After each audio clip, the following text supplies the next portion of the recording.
All right, one of the really nice surprises of Microsoft's conference, but yeah, I would actually say it's a bit of a no-brainer that World of Tanks should appear in console, right, Danny? You know, we've got 60 million players on our PC product, and we have a strategy to go cross-platform. And with as great as Xbox Live is, it was a great partnership. So that's why we moved our hugely successful game to the Xbox. And we've really made a lot of modifications to make it really exclusive to the Xbox and really take advantage of all the things that Microsoft has set up and created for social and interaction. It works great.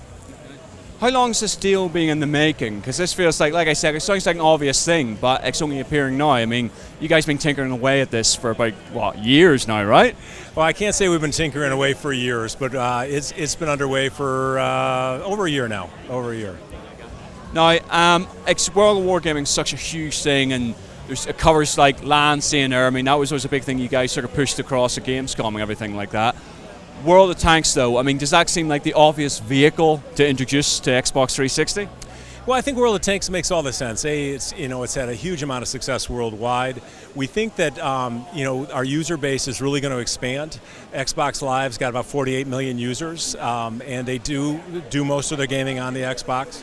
So obviously, all their gaming on the Xbox if they're part of Live. But it does make the most sense for us, so the ecosystem is something that we want to tap into.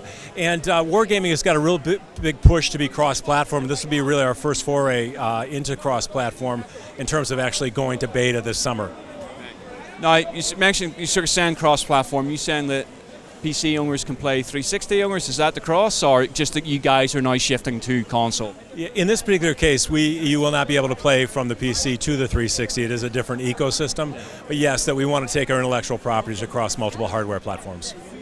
Now, as you're saying, adapting to the Xbox 360, so what have you guys had to sort of concentrate on and transferring that PC model across to 360? Well, I think that the biggest thing we had to focus on is it's a different experience. On the PC, you're 2 feet away from the screen for the most part, and most of the time people are playing on a much larger screen and they're maybe 8 feet away. So that's a big, big difference. The controller obviously is pretty significantly different as well.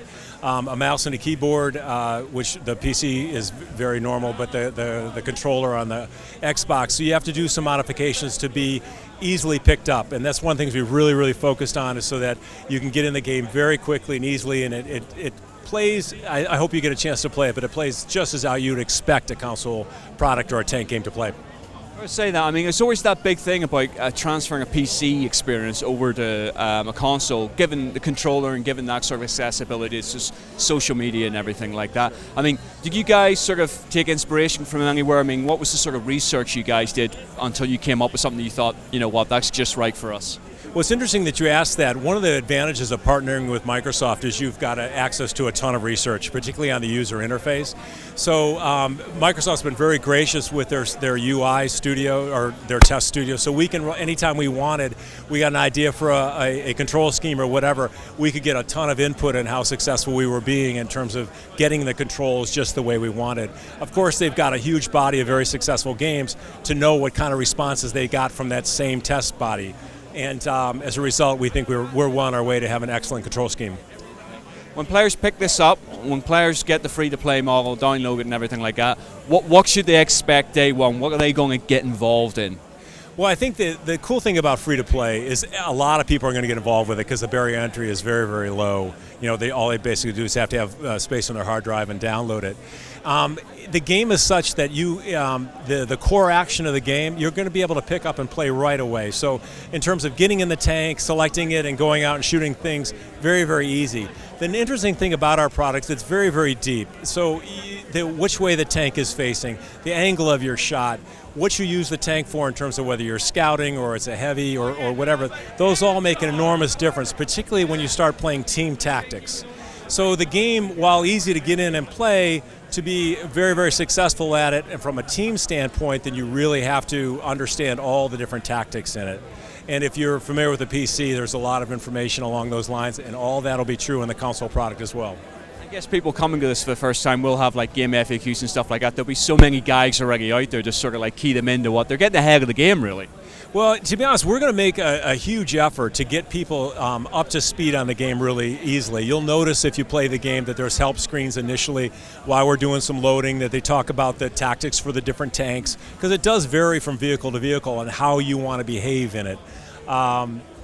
The coolest thing about the game that I think is that no matter what your personality is or your game, how you want to play, there's a vehicle, in most cases, maybe 30 different vehicles that will kind of work with that kind of style. And then you get to explore and modify the vehicles to get them to perform just the way you want. Now, the game's not even out yet, obviously. Well, in a way it is already out, but not out for 360. But are you guys planning sort of like post-launch support? I mean, have you guys got the plans, the groundwork all done already? We do, actually. This is a relationship with our customer. So we know that we want to update the game very frequently. We're going into our beta program. Obviously, we want to take feedback from the customers from that standpoint. But we actually will look way down the road and know where we want to go. Not exactly, because we want to leave room for specific feedback that we get. But we have a team ready to keep this game fresh, keep the players coming back to see what we've done new and present new challenges and reveal new vehicles and things like that, so that the time that they spend in the game is really something that they understand that it's going to be valuable knowledge that continues to grow. And that's the way, to be honest, that we've kept our customers happy on the PC as well. And just sort of wrapping up, so what have you guys got between now and launch? I mean, you're mentioning there, yeah. Well, we're not going to talk about the specifics right now, but we've got quite a bit at launch. So the thing that we're excited about, this will be the largest free-to-play game that's come out on a console system, particularly in Microsoft's case. And so that we think is going to be really excite the fan base. And so far, the response has been phenomenal. The number of people that signed up for the beta already is shocking. So. Listen, thank you very much indeed for taking the time to talk to us. Thank you. Enjoy the rest of the evening. It's a great event.